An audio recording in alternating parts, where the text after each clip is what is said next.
Was the U.S. presence in Benghazi, Libya, largely diplomatic, as the White House and others have described it?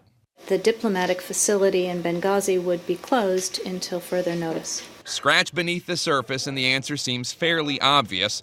About 30 people were evacuated from Benghazi the morning after the attack, and more than 20 of them were CIA employees.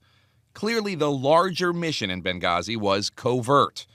The CIA had two objectives in Libya: countering the terrorist threat that emerged as extremists poured into the unstable country, and helping to secure the flood of weapons after the fall of Gaddafi, weapons that could have easily been funneled to terrorists. Good morning, everybody. How are you? The State Department was the public face of the weapons collection program.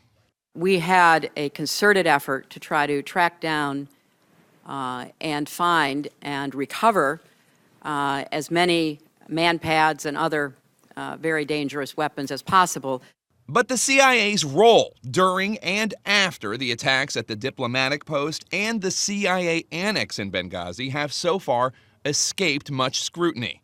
The focus has instead been on the failure of the State Department to heed growing signs of the militant threat in the country and ensure adequate security, and on the political debate over why the White House seemed to downplay what was a terrorist attack in the weeks before the presidential election. But Republican Congressman Frank Wolf says the public needs to know more about the CIA's role.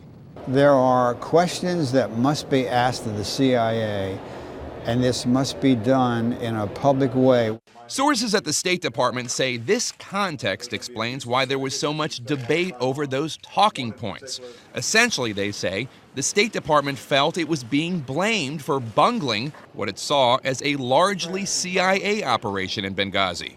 Current and former U.S. government officials tell CNN that then CIA Director David Petraeus and others in the CIA initially assessed the attack to have been related to protests against an anti-Muslim film. And officials say Petraeus may have been reluctant to conclude it was a planned terrorist attack because